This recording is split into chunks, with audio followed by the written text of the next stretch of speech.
The question anti-Zionists never answer. I see this question all the time. Never from anti-Zionists, of course. They never ask it themselves, because the answer ruins the slogan. So let's ask it plainly. Why didn't the Palestinians establish a state between 1948 and 1967 while they were under Jordanian and Egyptian rule? That is not a trick question. It is not some obscure footnote buried under 12 layers of diplomatic dust. It is the obvious question, the plain question, the question sitting in the middle of the room like a brisket nobody wants to carve. From 1948 to 1967, Israel did not control Judea and Samaria. Israel did not control Gaza. Jordan controlled Judea and Samaria, including eastern Jerusalem. Egypt controlled Gaza. So where was the Palestinian state?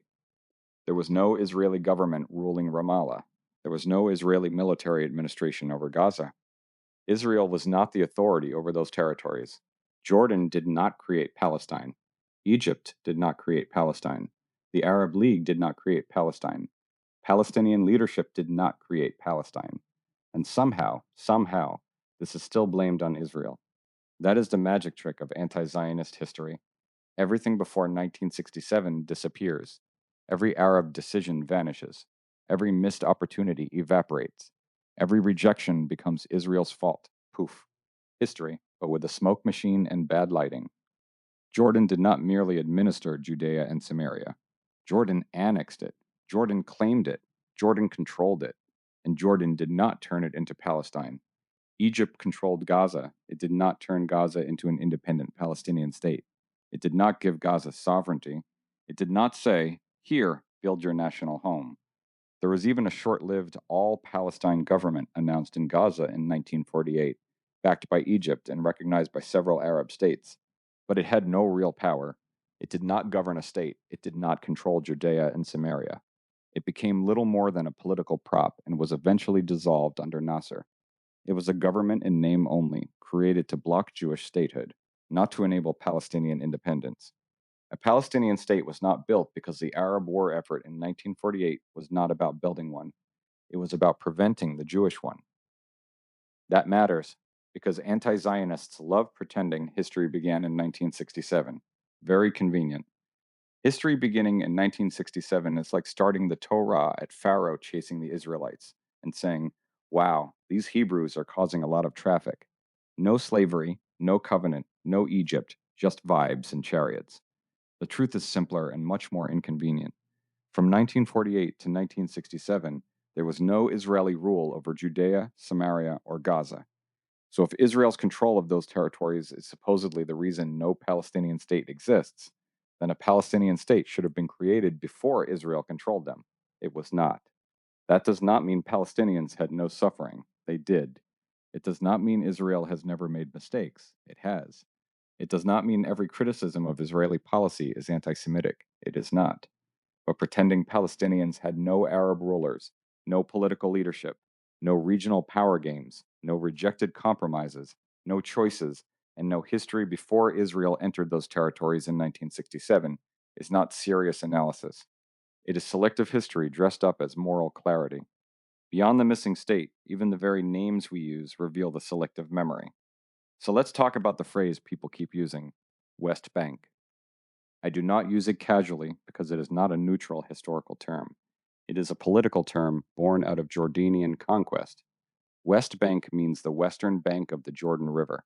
Western from whose perspective? Jordan's. That name only makes sense if Jordan is the center of the map. It describes the territory as the west side of Jordan's kingdom, as opposed to the east side of the river. In other words, it is geography written from the point of view of Jordanian rule. That is the trick. Judea and Samaria names the land according to its ancient historical identity. West Bank names the land according to Jordan's temporary conquest and annexation. Judea is not some modern Israeli invention. Samaria is not a propaganda slogan. These are ancient names, biblical names, historical names, Jewish names. Hebron is in Judea. Shiloh is in Samaria. Bethlehem is in Judea. The hills walked by prophets, kings, priests, rebels, farmers, mourners, and dreamers are not suddenly foreign to Jewish history because the Jordanian government renamed them after a war. Calling it Judea and Samaria does not magically solve the political conflict, But calling it West Bank does not make the Jewish connection disappear either. And that is the point. The language is the battlefield before the battlefield.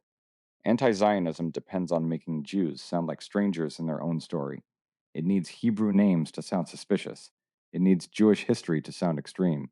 It needs ancient Jewish places to be treated like modern colonial inventions. It takes Judea, the root of the word Jew, and tells Jews they are being provocative for saying it out loud. That is not nuance, that is erasure. Again, valid criticism of Israeli policy is fair. Argue borders, argue security, argue settlements, argue diplomacy, argue government decisions. Welcome to Jewish life. We have been arguing since Sinai, but do not erase Jewish history and call it peace. Do not rename Judea and Samaria after Jordan's 1948 land grab and call that neutrality. Do not begin the story in 1967 because the earlier chapters are inconvenient, and do not ask Jews to accept a vocabulary designed to make us look like trespassers in the land where our name was born. The PLO itself was founded in 1964, 3 years before Israel controlled Judea, Samaria, or Gaza. Its original charter was not calling for a Palestinian state on the 1967 lines. There were no 1967 lines yet. It claimed the entire former British mandate and framed the project around the elimination of Israel. That detail matters because it shows that the conflict was not simply about Israeli control of territories captured in 1967. The target existed before 1967. The target was Jewish sovereignty. The question remains, why didn't the Palestinians establish a state between 1948 and 1967 while they were under Jordanian and Egyptian rule? Why did Jordan annex? Why did Egypt administer? Why did Arab leaders preserve the wound instead of healing it? Why did Palestinian nationalism become most urgent only when the land was in Jewish hands? Maybe because the answer does not fit on a protest sign. Maybe because blaming Israel is easier than studying the history. Maybe because anti-Zionism was never really about building Palestine.